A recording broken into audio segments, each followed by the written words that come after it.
وتاريخ ذكروح تدليل وكل تلميذ وذي البريد فبدعاء يصرف البرايا وبرجاء يوجد العطايا من سن خير الله يغني أو يضر فذاك في الدارين زوجة ودر من سن خير الله يغني أو يضر فذاك في الدارين زوجة ودر من سن خير الله يغني أو يضر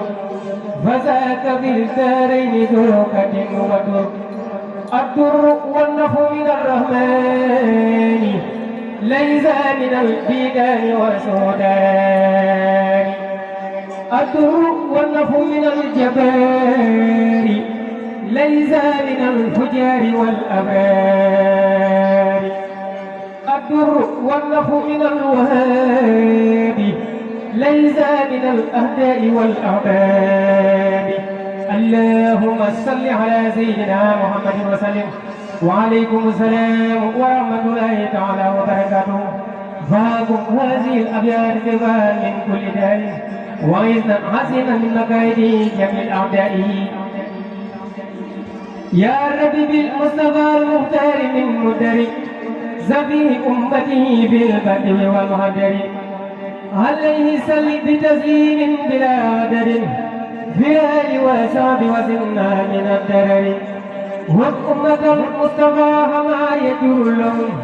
سوى الهبادات وزهم من السرر واصرف لخيرهم سيدان في أبد والتقيم كل من يطول من البصر تنيتي خيطم يبقون cantik am na baat kenn mu ta topp ñetti yoon jël benn waxtu dafa am te digg waxtu dafa am baba jatal waxtu itam am na ci ñoon mooy seen defin seex jili ne bopp bi moo ko gënal yow donga di lii ma la roy sa sangi bi fuñ noddee jili dem sa yoon ginnaaw sa waay mooy ilimaan